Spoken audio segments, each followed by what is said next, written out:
Valérie Toragnan, directrice de la Revue des Deux Mondes et ex-directrice de la rédaction d'Elle, publie son premier roman chez Flammarion, L'étrangère. Un récit qui mêle ses propres souvenirs d'enfance et l'histoire de sa grand-mère rescapée du génocide des Arméniens. Elle a accepté de nous lire et de nous commenter 5 passages de cette reconstitution romancée passionnante. Je suis toute petite et je vais sauter du train. J'ai les pieds joints en haut du marchepied, le corps incliné en avant dans l'encadrement de la portière.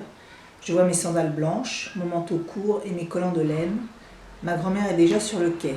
Je lui tends les mains, elle les attrape. Elle plisse ses petits yeux, sa face ronde s'éclaire d'un grand sourire attendri. Elle attend que je saute. 1, 2, 3. Pourquoi avoir choisi ce passage pour démarrer votre livre? C'est pas ce passage en lui-même, c'est ce chapitre, et ce chapitre raconte une chute que je fais du train quand je suis toute petite. Ma grand-mère m'a elle-même rappelé à plusieurs reprises cet épisode. Elle me disait, tu te rends compte, quand tu étais tombée du train, j'ai tellement eu peur. Et elle me disait, la main de Dieu était sur toi, la main de Dieu était sur toi, comme elle a été sur moi. Ce qui a été assez fréquent dans nos relations, c'est-à-dire évoquer le passé par comme ça des petites phrases qui faisaient irruption dans la conversation. Et moi, à chaque fois qu'elle disait quelque chose qui semblait être une piste pour ouvrir la porte du passé, disant mais quoi, la main de Dieu était sur toi, raconte pourquoi, qu'est-ce qui s'est passé. Et à chaque fois, elle me faisait on verra une autre fois, plus tard, c'est pas le moment. Ou même elle disait rien, elle passait à autre chose. Donc c'était un peu une espèce de chapitre, je dirais, qui campe un peu ce qu'a été notre relation pendant des années. Dans les dernières années de sa vie, je rends visite à ma grand-mère munie d'un carnet pour tenter de lui arracher, rencontre après rencontre, des éléments de son histoire. L'idée qu'elle meure sans que j'aie pu recueillir son témoignage me hante. Je m'applique. J'ai beau avoir une meilleure connaissance de l'arménien, tout n'est pas limpide. Je bute sur les mots, parfois je les retranscris phonétiquement sur le papier pour remettre à plus tard leur traduction. Je compose un puzzle ou quelques rares pièces s'emboîtent, mais où manque l'essentiel du motif. Pourquoi c'était important pour vous de recueillir ce témoignage et après de le transmettre dans un livre? Le fait d'avoir une grand-mère proche de moi et à qui cette histoire était arrivée et que je sois aussi dans l'incapacité ou l'impossibilité d'arriver à la comprendre, à la connaître, c'était quelque chose qui me travaillait. Quand je dis ça me hantait, ça m'empêchait pas de dormir. Mais à chaque fois je me disais... bon, cette fois-ci j'y vais, je prends mon carnet. Et je me suis vraiment mis comme une mission d'y arriver. Et j'ai quand même réussi à lui extraire, heureusement, des bribes de cette histoire. Et puis, c'est une chose de connaître une histoire, le destin d'un peuple, de se dire on est issu d'un peuple qui a vécu cette tragédie, on est arménien, nos grands-parents sont arrivés ici sur le territoire français, ça a été une bataille.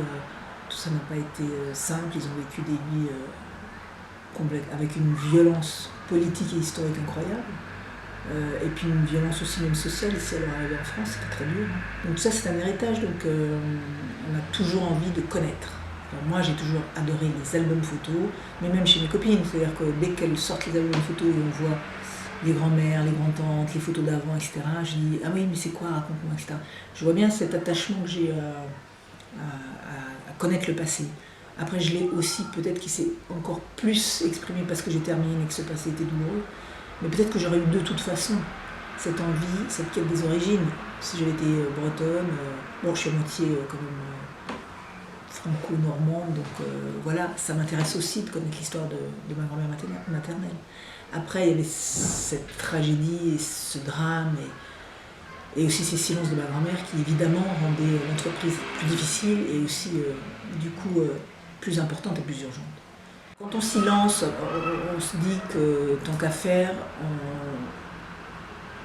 on voudrait au-delà de sa propre histoire personnelle, c'est pas juste un récit de famille qu'on peut se raconter entre nous de la même famille. Je pense qu'on essaye de mettre le plus de sincérité possible. Et c'est aussi pour ça que je suis très présente dans ce récit, c'est qu'en fait ma façon d'être sincère, ça a été aussi de faire de moi l'autre personnage du récit et de raconter notre relation et cette proximité, cette intimité, cette difficulté et tout ce que ça a évoqué pour moi cette grand-mère quand j'étais petite, ce qui n'était pas forcément simple d'avoir cette grand-mère. Et c'est pour ça que vous avez mis autant de temps avant de vous lancer? oui, quand elle est morte, j'étais moi-même une jeune maman. Je travaillais beaucoup, j'avais plein de très bonnes excuses pour ne pas m'y mettre. Et puis, je ne savais pas comment faire, comment on aborde ça. C'est pas simple. C'est pas un récit froid, c'est pas tiens je vais faire un livre, tiens je vais raconter l'histoire d'une femme qui... C'est quand même ma grand-mère. Donc on a peur d'être un peu niais, un peu sentimental, un peu... Il y a plein d'écueils dans ce genre de récit. Donc j'ai cherché une forme. Cette façon de le faire à travers les yeux de qui j'étais, cette petite fille, c'était pas mal aussi. Et puis de grandir avec elle, puisqu'à la fin du livre je suis plus une petite fille. Voilà, et puis... j'ai quitté elle au début à la rentrée de 2014. Et tout d'un coup, c'était évident que c'était maintenant qu'il fallait que je le fasse. Et je me suis mis avec une vraie discipline d'écrivain, lever le matin, 8h, on s'y met. Et j'ai enquêté, j'ai été sur les lieux de son histoire à Marseille. J'ai été voir Baron Lamartine, les gens du centre de documentation arménien là-bas à Marseille. Je me suis beaucoup renseignée historiquement, j'ai fait beaucoup d'enquêtes autour de ça. C'est donc Lorquin aussi, c'est ça? Oui, absolument. C'est donc Lorquin qui m'a beaucoup aidée dans la lecture, et même avant sur la question de l'itinéraire du convoi, par où elle était passée. C'est-à-dire que je ne voulais pas en faire un roman historique et j'avais surtout pas cette prétention, et puis j'ai pas cette qualification. Mais je voulais pas non plus que mon récit puisse à un moment donné être sur une fausse route. Pas crédible. La servante a déjà poussé du pied toutes les frusques d'Aravine dans un drap. La vermine incrustée dans les fibres du tissu lui soulève le cœur. Elle est pressée d'en finir et d'emporter ce tas d'immondices à brûler. Elle se penche pour saisir le papier. Aravine se précipite et hurle. Non! Elle prend délicatement le diplôme, le dépose sur l'étagère à côté des savons, se glisse silencieusement dans l'eau claire du bain qui se brouille de noir. Au moment où elle enfonce sa tête sous l'eau, elle réalise que c'est tout ce qui lui reste de sa vie d'avant, l'absurde diplôme d'un mari disparu, signé d'une administration qui n'existe plus. Ce diplôme, il représente quoi? Le fait qu'elle emmène ce diplôme, qui est le diplôme de son premier mari, celui qui s'appelle Agop, avec qui elle aura été mariée très peu de temps puisqu'il a été arrêté et qui disparaîtra très vite dans les rafles d'avril, même de mars, je crois, à Massien. C'est très touchant, c'est bouleversant pour moi. Ça veut dire que j'appartiens à une famille, j'étais mariée avec cet homme qui était un homme instruit, un homme moderne, un homme du progrès, un homme du XXe siècle. Et cette fascination pour l'éducation, l'étude, le progrès du XXe siècle, que je mets dedans, qui explose si violemment dans la tentative d'extermination d'un peuple tout entier par un gouvernement jeune turc qui lui-même se disait gouvernement issu de la raison, du progrès, dont les chefs avaient fait leurs études en France, et au nom de ce progrès de ce XXe siècle, auquel finalement et ma grand-mère et les jeunes Turcs croyaient quelque part, cela décide d'exterminer le peuple arménien, dont fait partie ma grand-mère. Donc c'est une espèce de raccourci qui m'a complètement rattrapée. J'étais très touchée par ça. Voilà. Et elle avait gardé ce diplôme jusqu'au bout, dans les convois, dans la déportation. Elle l'avait gardé sur elle et jusqu'à la fin de sa vie. Et c'était finalement la seule trace qui lui restait de sa vie d'avant. C'est la seule chose que j'ai 13 ans et je voudrais être juive. Je voudrais être juive parce que c'est comme être arménien avec la reconnaissance en plus. Je voudrais être juive parce qu'on parle du génocide des juifs dans les livres, dans les films et dans les débats des dossiers de l'écran sur Antenne 2 et que c'est rassurant d'être une victime reconnue. Sentez-vous comme une victime reconnue aujourd'hui? Sûrement plus, beaucoup plus que lorsque j'avais 13 ans. Mais profondément, intimement, je ne sais pas si ça a vraiment changé chez moi et chez beaucoup d'Arméniens. La psychologie de moi, la jeune adolescente, qui doit toujours expliquer et qui se sent non seulement une victime par commune, mais à force de ne pas arriver à bien faire comprendre mon histoire et pourquoi c'est grave et pourquoi c'est horrible. Et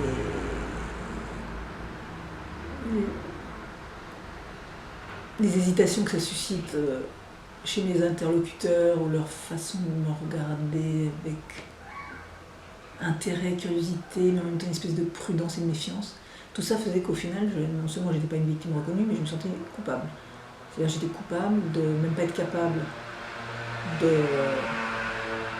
faire comprendre, de faire que ces gens-là partagent cette histoire, et se mettre du côté de la victime, de mon côté, et soit avec moi. J'y arrivais pas. J'avais le sentiment que j'y arrivais pas. Et je me sentais coupable de ne pas y arriver. Donc c'est quelque chose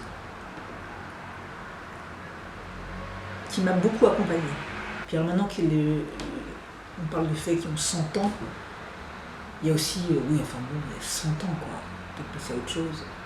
Et c'est encore une petite épine supplémentaire. C'est-à-dire qu'avant on ne pouvait pas en parler parce que bon, oui, enfin, après oui, bon d'accord, et maintenant c'est oh là là, ça suffit quoi. Et voilà, c'était ça, c'était raconter ça, cette perception que j'en avais en tout cas quand j'étais petite et adolescente.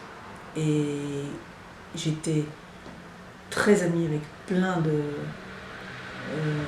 filles juives avec lesquelles je me sentais très proche, mais d'une manière évidente quoi. Une communauté évidente entre elles et moi. Et évidemment, même si on ne le disait pas comme ça formellement, c'était parce que le génocide juif, parce que le génocide arménien. Et en même temps, la différence, c'est-à-dire que c'était pareil et pas pareil quoi.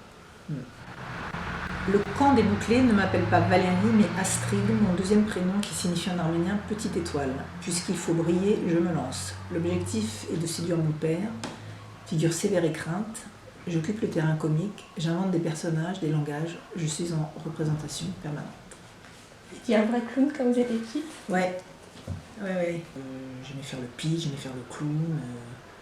Avec mon frère, on inventait des langages. Des trucs codés que nous qui comprenions, je les faisais rire, on faisait les petites ratades. Non, j'avais cette dimension-là quand j'étais petite.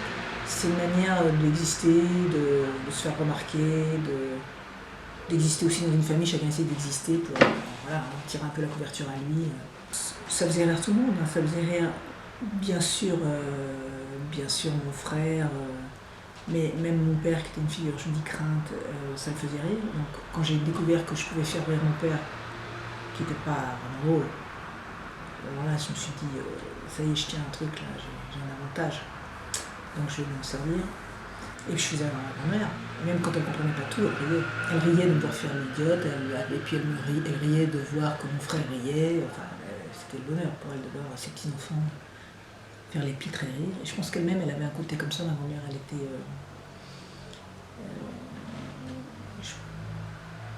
elle avait des façons comme ça, tout d'un coup, très chaleureuses et généreuses. Et elle rigolait, et elle avait cette espèce de bonne humeur enfantine. Et puis en même temps, cette espèce de silence et fermeture, quelque chose comme ça, très sévère, très austère. Et donc, ouais, peut-être que je lui ressemble aussi en ça. Peut-être que si elle n'avait pas vécu ce qu'elle avait vécu, elle aurait été encore plus sur ce registre-là. Ou peut-être pas, j'en sais rien.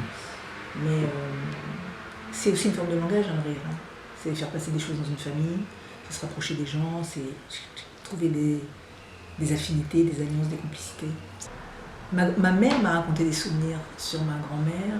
La relation n'était pas facile entre cette femme française et cette belle-mère arménienne, mais de temps en temps, on voyait bien qu'elle essayait de créer des ponts et que ça se faisait via les enfants, donc nous, moi, et mon frère et ma soeur,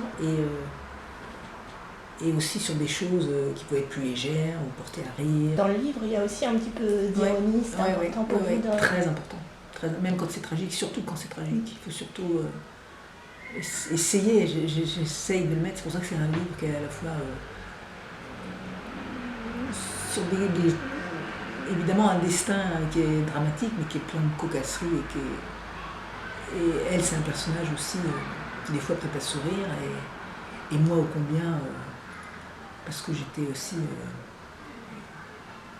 j'étais une petite fille dont on peut rire, et avec le recul je ris, y compris de mes travers et tout ce que j'étais à l'époque.